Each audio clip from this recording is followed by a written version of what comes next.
in between the lines here where nothing is out of bounds and adversity is an opportunity to adjust and overcome. We're your hosts. I'm Savon Williams, my brother over my shoulder here, Joe Ham. This is the Christmas and Happy Holiday edition. How you feeling, brother? Just like that, Vaughn, in the Christmas spirit, and the joy, the gratefulness, thankfulness spirit, the family spirit, the fellowship spirit. Happy holidays, my brother. Happy holidays. Let's not forget the reason for the season, though. Absolutely, absolutely. Well, we not gonna waste no time. We gonna dive right in our show, and we gonna start it off with. I'm gonna ask a question. Joe, did Shedeur Sanders outperform Josh Allen? No, he did not, because we have to look at it in the grand scheme of things. Josh Allen was efficient. Josh Allen had a run game, and Josh Allen got the win. That's Right. hard for me to do, or hard for me to talk about individuals going head to head, but they really never go head to head. With that being said, Vaughn, Shedeur Sanders has done nothing to lose credibility in that locker room. He's done nothing to say that this guy can't play in the NFL. Still a small sample size of whether he's a franchise player. But when you look at it and you watch that game like I watched it, two interceptions, yeah, you want to have that be taken back, but that's rookies. That's a rookie playing. And I want to tell the fans and tell the listeners and tell everybody about Shedeur. What I love was the 49 yards rushing from Shedeur Sanders. So a lot of people don't look at that. They think he's a pocket guy, which he is. But when you have an athlete that a competitor like Shedeur is, he's going to make do what it do. You know, he has to take off and have to get a first down, gutsy. He's going to do those type things. So to see them fight, never give up against the Buffalo Bills, against a playoff opponent, so we can judge that. He played a playoff opponent in the Chicago Bears, so we can judge that. So he's thrown into the fire, and I think the moment or the lights are not too big. And only from now, this coming week against the Pittsburgh Steelers, another playoff-headed team if they win the rest of their games. And that's going to be a lot of film for Shedeur Sanders to go back and look at himself, critique himself, get better off of. So the sky is the limit. And I don't have any angst against Shedeur Sanders. I'm just looking week by week for him to have continued improvement like I've been seeing through the course of his game starting. Yeah, I hate that in the goal line. I guess he had a pinky injury to one play where Dylan Gabriel had to come in. I think they only finished with 3 points in the red zone, and that could have very well been the deciding factor of the game. Of course, they did have the opportunity to drive down the field, sacked like 2 or 3 times in a row, Yeah. and did not get the victory as Buffalo won 23-20. But it was definitely a good effort put up by Cleveland. It's no moral victories in the NFL. It's wins and losses. But I like what I seen as well. Shedeur finishing again with 157 yards, 1 touchdown, 2 interceptions. And as you see, Josh Allen only had 130 yards on the other end. And something to allude to that you said, Joe, I think Shedeur is a lot faster or more quick than people give him credit for. And he's showing that he has the ability to evade tacklers and throw people off of them. That was something that I wasn't expecting. And it may be early to say this, but I must ask the question because a lot of people would say Jackson Dart is the best rookie quarterback after Uh a huh. pitiful performance, a pathetic performance. And it's starting to look like Shador is the best rookie that's been drafted. No, it's not to me. It's clearly Jackson Dart. I don't Clearly. I don't see It, that because Jackson Dart did give up a 30-point lead. well, again, if you're going team, you can go team, but individuals, we go in individuals, and the versatility of Jackson Dart, the dual threat, the dynamic plays that he makes with his legs and his arm is something that Shedeur can't do. Shedeur can give you 49 yards rushing, but it's not going to be that you're going to game plan against that. Now, to say Shedeur is not going to end up being a better quarterback, I'm not going to say that. But right now, nah, he's not. He doesn't have as many reps. And again, both of those guys are dealing with terrible offensive line and not pretty much a good running game. But Jackson Dart is on his interim head coach. Shedeur Sanders was on a coach that a lot of people say might get fired at the end of the season. But no, I wouldn't put I wouldn't put Shedeur Sanders right now as we speak ahead of Jackson Dart. No. Jackson Dart coming off of a 33-yard passing yard performance against who did they play? Minnesota Vikings. And Minnesota does have a pretty good defense, but we gonna pause this at the end of the year. We coming back and we pulling up Jackson Dart stats. Of course, he has more starts than Shedeur. I believe he got one win, or does he have two? Because New York only got two wins.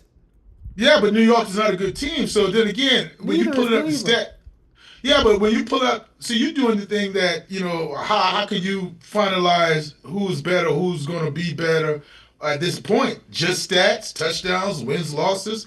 You have to look at the plays on the field to compare that because it's uncomparable. How would you judge that?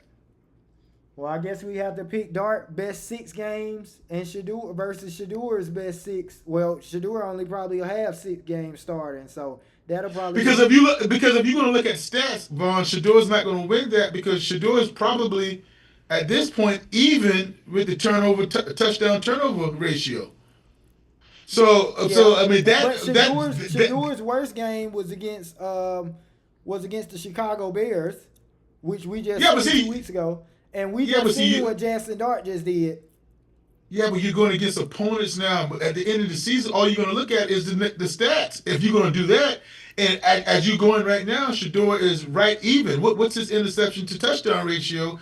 Is probably 1 touchdown over the interceptions. So his completion percentage, where is that? So all of that. What are you going to go? He's 6 touchdowns, 8 interceptions in regards to passing. See, so that's not good at all. 6 touchdowns, 8 interceptions. Yeah. So when you look at it in the season, if that trend continues, that's not the all be all. So when we're evaluating quarterbacks, we just can't look at those pure stats. And then totality, I think Jackson Dart already has like probably 5 touchdowns rushing. So all those things are going to be in Jackson Dart's favor. It's all about to the eye of the beholder, what you're looking for to see who's a better quarterback. Well, that's why I said also you got to factor in the games played because Jackson Dart played more games than Shedeur has, or started more games than Shedeur has, and then we can even factor in wins and losses because I think Jackson Dart only got 1 win, and we know Shedeur only got 1 win thus far.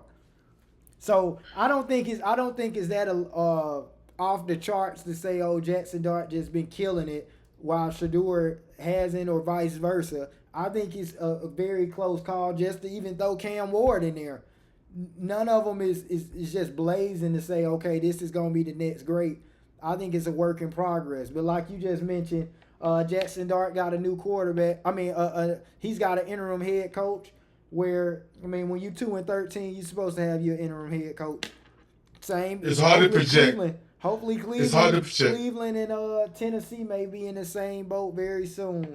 With a new head coach, but we shall see. But speaking in regards to from one quarterback to the next, and you yourself, we discussed this. How impressive are you with Phillip Rivers, and does he give you the inspiration to be ready to throw some hook and ladders out there, some out routes? How do you feel based on now they didn't get the win again, but he is out there performing, and 277 yards, 2 touchdowns, 1 interception. What do you think about Phillip Rivers? You alluded to it a little bit when you said inspirational. That's what's going on with Phillip Rivers. Not only is he inspiring me, but the youth, the team, the players he's coaching or has coached, his son. Be fearless. That's what he's saying, and he's approaching this the right way. He's not saying I'm happy out there just competing and we lost the game, so be it. He's telling you that the games are what matters. Wins and losses are what matters still. And the Indianapolis Colts were in a playoff, or still is in the playoff hunt, so it's grueling to lose, but to get out there to have a week of preparation, to go through a week of preparation and say this is fun, to really exhaust your love of the game for football, to be able to play it when a friend of yours calls and say, I need you, are you available, can you come help me out? And then to do it, and then to do it again the next week and play at a level that's extreme. Don't you know that Phillip Rivers, now, he was a finalist, a semi-finalist for the Pro Football Hall of Fame. So that means he has been out of the NFL for 5 years. And to come back and to look like he's been in the NFL, Phillip Rivers looks no different. Phillip Rivers did not have a 10 for an arm. He didn't have a cannon. He does not have a cannon now. Phillip Rivers did not run a 4.540, and he does not run a 4.540 now. What he did and what he's doing now, especially when I saw him on Monday night, he's dissecting you from the pocket mentally. He's putting people in positions to make plays. He knows the offense like the back of his hand. So that puts those guys that you can't disguise, you can't fool him. He's seen everything under the sun. And just to get out there with the bullets flying. Vaughn, I want to put this in perspective. These guys have been playing 13, 14, 15 games in the NFL. They're lathered up. They're ready to go. The speed of the game is they know it. And Phillip Rivers is coming off a practice with high schoolers. Man, it's unbelievable. So, I mean, when you look at it, it's not just pure numbers. It's not just pure wins and losses. It's motivational. It's the love of the game. It's having a fearless attitude to say, so what if I fail? So what if I throw 3 interceptions? Everybody's expecting me to do that. But what if I go out there and I give a little boy and girl inspiration to keep going or give it a try, even though you fail, but don't let fear get in the way. So that's what he's done for me. And you don't hear me say this often, Vaughn, but it's not about wins and losses when I look at Phillip Rivers and what he's doing now. Well, I think you talked about the little boy and girl, and that's a good perspective. But you got to talk about the older, the people that think the time gonna pass them by, the ones that think that they heyday, they best days are behind them. He got to be inspiring them. Fearless has no age. Being fearless has no age. So often we tell the children or we tell the youth, like, okay, we want to make sure that you know you aren't afraid, you are fearless. But it's a lot of adults that may be certainly past a certain number that are very fearful or scared to go back in, whether it be in the workforce. He's going back into the most physical barbaric sport you can be in. That's And right. he's in there calling plays, standing there taking shots, throwing the ball down the field, making the right plays, and competing. I think it's a Yeah, big lesson at a on high level. what it means to compete and being a competitor. And that competitor spirit never dies. It don't matter how old you are. It don't matter if you playing Madden. Shout out my boy Roy. Roy be playing at NCAA. He got a league. North Coast Gaming. I think this is something to say about the competitive spirit of Phillip Rivers and all competitors for former athletes. And I love to see him go. I hope he gets a few wins out of it because we know they didn't win this last one, but I hope he can at least bring Indianapolis a win or two before this season is up. Now, Joe, being that this is the Christmas edition, we do want to discuss NBA and NFL Christmas Day games. Which games jumping on our screen right now are you excited about? Is it NBA? Is it NFL? Obviously, NFL, you got the Lions and Vikings. You got your Dallas Cowboys versus the Commanders. And then you got the AFC best, Denver Broncos versus the Kansas City Chiefs. NBA games, you got the Cavs and Knicks, Wemby versus the Thunder. So the Spurs versus the Thunder. You got LeBron versus Durant with the Rockets and the Lakers. The Mavs and the Warriors. And finishing off with the Timberwolves and the Nuggets. Who do you like and what are you excited about watching? Well, I'm old school, Vaughn. I grew up on NBA on Christmas. I grew up in all day, just like that slate you see right there. A game starting at 12 noon, uh, and then going all the way till the 8:30. Maybe the West Coast game starting at 10:30. NBA basketball. As of late, I get the NFL. They are sneaking in there. They're trying to be greedy. They're trying to be big bullies on the block, and NFL sells. No matter if you are looking at a one win team or a 3-win team, most people tune in to watch the NFL. It's a ratings booster. But for me, I want basketball.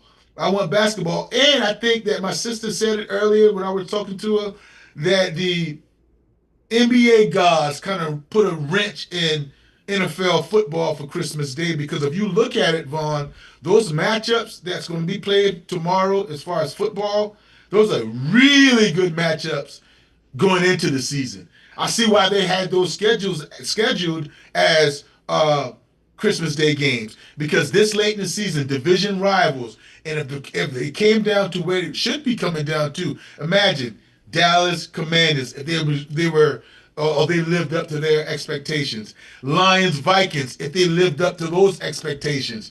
Chiefs Broncos, if the Chiefs have lived up to their expectations, those would have been three very good games this late in the season for football. But that matchup with the superstars LeBron, Kevin Durant, Cooper Flagg, Steph Curry, Ant Man, the Joker, Jamal Murray, Big Body Brunson, SGA, Wembyama, Donovan Mitchell. There's superstars laden throughout tomorrow in the NBA schedule of games. I think they got to spread out the right way. So I would have to go NBA. And shout out to the NFL. They always win, but they didn't quite not. They haven't quite taken over Christmas Day for me yet. It's still NBA for me. And I believe the Christmas Day games for the NFL is going to be on Netflix. Yeah, just like you said, Joe, and shout out to Meg for bringing this point up. Of course, you would have thought the Chiefs and the Broncos would have been must-see TV this late in the season, but the Chiefs already, without Patrick Mahomes, the Chiefs already eliminated from playoff contention. Then the Cowboys eliminated from the playoffs. The Commanders, Jay Daniels, is he back playing or he was hurt? Nah, they put him on the shelf. Good, he needed to sit out, but they eliminated from the playoffs. And then we know the Lions got a slim shot at this point, and the Vikings are already eliminated from the playoffs. So, unless you are a fan of these teams specifically, or you just want to see some football, you better just go ahead and get your plate and get ready for some great NBA basketball. That's right. Because the Stars is looking to put on a show. Let me ask you this. Most recently, Draymond Green and Steve Kerr. This seems to be something that keeps coming up where Draymond and Kerr is having this big riffraff. We know, just like on the football side, you might see Travis Kelce and Andy Reid get into it when you got when you champions, when you coach player, and you got a player coach out there on the floor, on the field. Is it anything, or is it nothing, or is it something to actually be like, all right, now, this might be something. It might be time for them to split up. Yeah, it is absolutely something, Vaughn. And is it time for them to split up? Yeah. Draymond Green was out of pocket, brother. He was out of pocket. I mean, you are sitting there going back and forth with the coach. Word is coming out. Audio is coming out now that he said the F word to him in front of the team, and then you're going to get up and go in the locker room, remove yourself from the bench. Shout out to Steve Kerr for not putting him back in the game, which he was available to go back in, but Steve Kerr decided not to. Shout out to the Golden State Warriors as a team to going ahead and finishing that game with a win without Draymond being available in the fourth quarter. So if this is going to keep reoccurring, how can you monitor your team? How can you go about setting discipline to your team and the do's and the don'ts and the non-negotiables when you have a player treating his coach just like a peer? He's not your peer, he's your coach. I know you're a grown man, but he's your coach. So it's wearing thin. It's wearing thin. And now when you are struggling as a team and everything continues to, hover around 500 and distractions coming in, it's not a good look. I don't think they will suspend Draymond, but he's been through a lot with Golden State. What he cannot say, Vaughn, Draymond Green, is that Golden State turned their back on him. What he can't say that is Golden State did him wrong, because in my opinion, throughout all he's been, the suspensions, the fines, the punching teammates, the getting in it with Kevin Durant, they've had a lot of leniency on Jamon Green, and it doesn't seem that he's appreciative to that organization because of his actions sometimes. I was just about to say that. It seems like every year, because at one point it was like, okay, Draymond just getting a bad rap. He Right. plays hard, things happen. He's very competitive.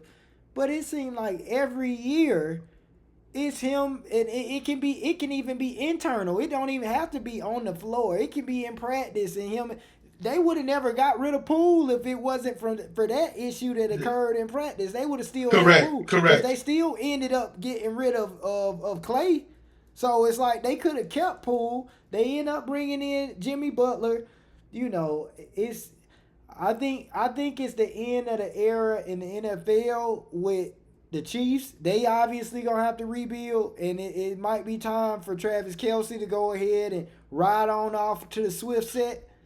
And I think might be time. It might be end of the era for Golden State when it comes with Draymond and Steph and Steve Kerr, because obviously they Okay. already got rid of Clay. I'm not counting them out completely, but I think it's just time. Like, I don't see next year all of them still being together or them trying to go for one last hoorah, because at some point, like you said, it just become too much. At what point do you say, all right, I'm the issue? I need Right. it, because at one point they was trying to tell Draymond, anger management, this and that, and he Well, was he saying, did all that. He yeah, did yeah, all he that. He said, went through hey, all I that. ain't no angry black man. Y'all keep trying to paint me out to this, but it's not based off what you saying. It's based off the actions, and to take it out on Steve Kerr like he ain't, who he is, a champion and playing and a champion coach. It's something just to look into. I'll be interested to see. But And it lastly, wasn't nothing. It wasn't nothing that boiled over. It was a basketball play. They were arguing about basketball, but there's a respect level that goes into it. But I can't let you get away with. I know you were just talking about it in generally this year, but the Chiefs dynasty is nowhere near over. Even when Kelsey leaves, even when this is not the same team, when 15 is there until he retires, it's just like the New England Patriots. They didn't run off six championships in a row. It was sustained through 18 years, so what they'll we never go anywhere completely but we with a never quarterback like that. we never seen anything like Tom Brady. Obviously, Patrick Mahomes is the closest to it, but now we get to see Patrick Mahomes after an injury, because he. Well, just like we saw Tom Brady. But that's what I'm saying. We never seen nothing like Tom Brady. We never seen nothing like Tom Brady before the injury and after the injury. Tom Brady was Tom Brady. We can't necessarily say that just yet, because Patrick Mahomes, he wasn't Lamar Jackson, but he definitely was mobile. And based off an ACL injury, just the mental aspect. Is Patrick Mahomes just as mentally tough as Tom Brady? That is to be said. I don't know. I don't know. Okay, I don't know the okay. answer for that just I yet. think so, but I you're don't right. know the answer You, for you that never just yet. know, but I would say yes. Until we see it done, until we see him come back and say, but it's definitely a shift. The Chiefs definitely got holes, and we know Travis Kelsey not the man no more. So we expecting them to rebuild around, obviously, Patrick Mahomes. That's And right. we'll see how it goes again. But he's coming back. You see how Jaden Daniels come back after injury. Not the Jaden same Daniels way. is no. We talking about a three-time champion that plays with all kind of nicks and bruises. Ankle injury in the Super Bowls. Patrick Mahomes is showing you nothing but toughness. So yes, But he it's to hasn't be had seen. a season-ending injury until this year. That's okay. So That's okay. now we get to see again. We seen it with Tom Brady, and we seen when Brady came back in the second half. It's never guaranteed. Even when Peyton Manning came back from his neck injury, he wasn't the same quarterback by no means. That's all right. Peyton Manning was older too, Yeah. and Peyton was his neck injury. But I would bet my money on Patrick Mahomes coming back to being the comeback player of the year or picking up right where he left off, because they have that whole combination: Andy Reid, Patrick Mahomes, and that dynasty that windows never closed with that combination. I think they got to get better skill positions around Patrick Mahomes. The issue over the last years where he been pretty much dragging them to the Super Bowl, it's been too much on Patrick Mahomes. And now, after a big injury, you just don't want to put that same amount of pressure on him. Maybe get him a dependable run game. Make sure he got some more, because Travis Kelce was his safety haven. Travis Kelce is up out of there. Yeah, that's fine. Travis is going to retire. That's fine. But you're talking about a quarterback that's been in 7 NFC championship games his whole entire career starting. But he's always had Travis Kelce, or he had Cheetah. He had some weapons. Well, he got Hollywood. I mean, so now he got Xavier Worthy and he's got Rashee Rice. So he's going to have weapons, brother. No doubt about it. That's not Travis Kelce in his prime or Cheetah. Dude, you taking away? Are you taking away from Patrick Mahomes? They beat the Eagles the first time with who? Who are the receivers? They still had Travis Kelce. Okay, but you talking about one guy. Travis Kelce wasn't the only guy. Travis Kelce played a big role. He does. What was Matt Ryan without Tony Gonzalez? Matt Ryan is not a champion. No, I'm saying he wasn't the same quarterback without, and he still had Julio. That's what he had. Julio. That's what I'm saying. With Tony Gonzalez, that offense, that was the MVP year. No, you talking players and you talking other players. I'm just talking about an all-world generational quarterback that can you build an offense around him and he's gonna lead you to 7 straight NFC championship games. Well, you are one to believe that Patrick Mahomes is on the same level as Tom Brady. I'm not. I wasn't buying it. Still not buying it. Okay. And when they played each other, we seen what happened in the Super Bowl. Okay. But only time will tell. If you Tom Brady high horse, okay. But yeah. It's not. I don't think it's that's the closest comparison that you can give right now. You don't think? Why you don't think it's a comparison? Because when they played each other, Tom Brady. They played each other, man. That's a team. That's a team team award. No. So that's a team. That's team. But head got to count. What? Are you just saying head to head got to count? Yeah. So if let me go back here. If the Kansas City Chiefs could not block the Tampa Bay Buccaneers at all. No, but if Patrick Mahomes had beat Tom Brady in the Super Bowl, y'all would already be crowning him as one of the greatest of all time. I would never crown him ever until he reaches 7. But he's not reaching 7. He's not going to get crowned better than Brady. But you said it's not even close. That's what I'm saying. That's why it ain't even close. Because even if he reached 7, he already lost to Brady in the Super Bowl. So that could have been the deciding factor. I mean, you can forget this argument. You always talk about head to head. It's a team. They couldn't block. They couldn't block for Patrick Mahomes. I mean, he couldn't block. That's not. You can't go head to head like you trying to go ahead. He beat him. This is not basketball where he beat him head to head. So that's a better quarterback. I've seen Josh Allen beat somebody and lose and throw for 300 and something yards. And didn't have the ball last. When it matters the most, who winning the game? Tom Brady's gonna win the game. He showed us that. You just talking now. You just talking now. He's 7-3 in the Super Bowl. So when it matters, he ain't undefeated. So what are you talking about? He don't have to be set, but he's 7-3. What is Patrick Mahomes' record in the Super Bowl?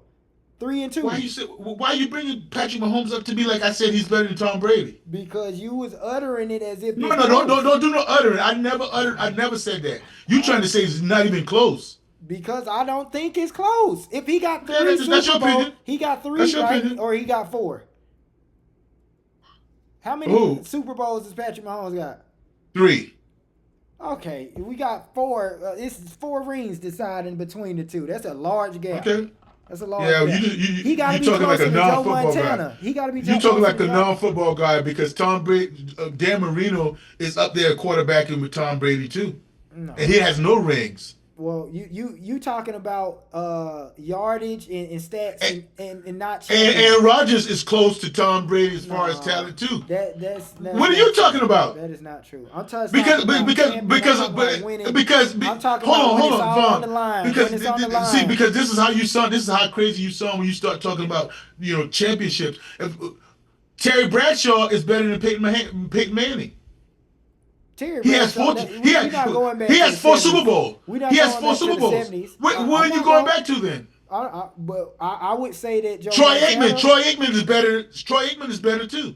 Troy Aikman. Hey, I'm not going back to. So I mean, if it's all about rings, But then bring in a lot of it's quarterbacks. Tom Brady, and then it's the rest of the crowd. You naming a lot of Oh, one boy. Super Bowl winning quarterbacks. No, I talking named about four. Aaron Rodgers. Terry Bradshaw has 4. No, I understand, but don't. It's no. You already know how I feel about Aaron Rodgers. He shouldn't even be mentioned. He got the stats.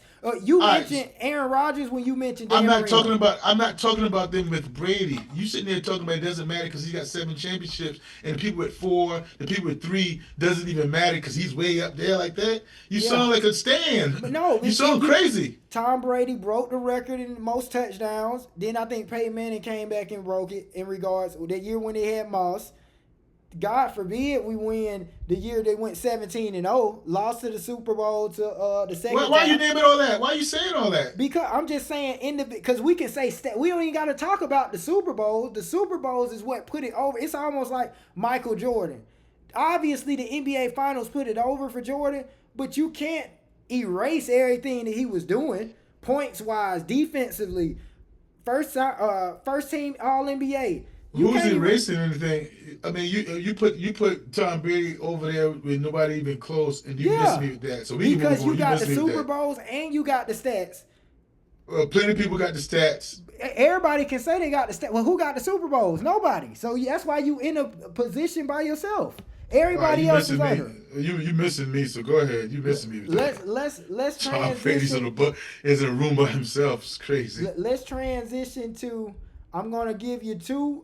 Since it's the Christmas edition, I'm gonna give you 2 shows or 2 movies. You tell me which one was your favorite Christmas movie.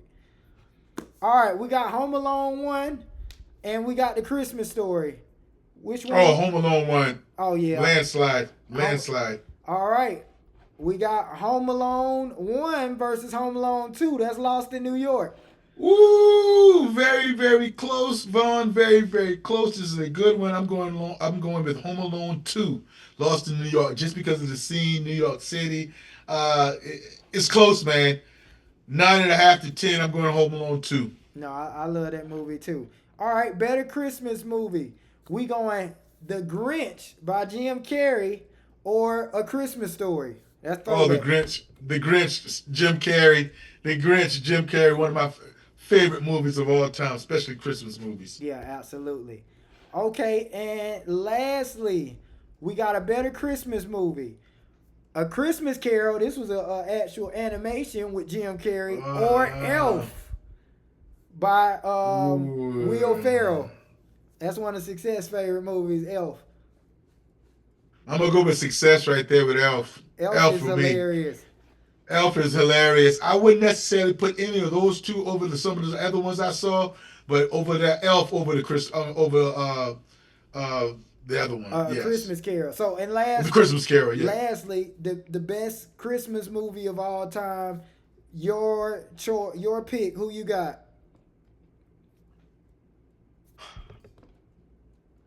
Home Alone 2. Home Alone 2. Yeah, you can do a toss-up for me. It don't even matter whether it's 2 or 1. Yes. But Home Alone is the greatest Christmas movie of all time. Yes. Shout out to Macaulay Culkin, the whole staff. No doubt, that was an amazing movie. I love that movie. That's all we got. That's all we got today, Joe. Good stuff, brother. Christmas edition. I should call you Tom Brady. Yay, you should, because I'm a champion. And we just going to keep winning rings. Hopefully Tom Brady is a better owner than Michael Jordan, though. We got to see, because Jordan didn't do much. Well, I tell you what, he's growing on me as an announcer, man, and as an analyst. He does a really good job, man, breaking down the game for the Football 101 fans. So he does a good job. But shout out to Tom Brady. He is the GOAT. I agree with that, but not by a landslide. Well, we agree to disagree. See you tomorrow, brother. Happy holidays to all our listeners. Happy holiday, peace. I want you to comment below what's your favorite Christmas movie, or what do you think is the best Christmas movie of all time. And lastly, be sure to like, share, and subscribe to our In Between the Lines channel on YouTube. Be blessed.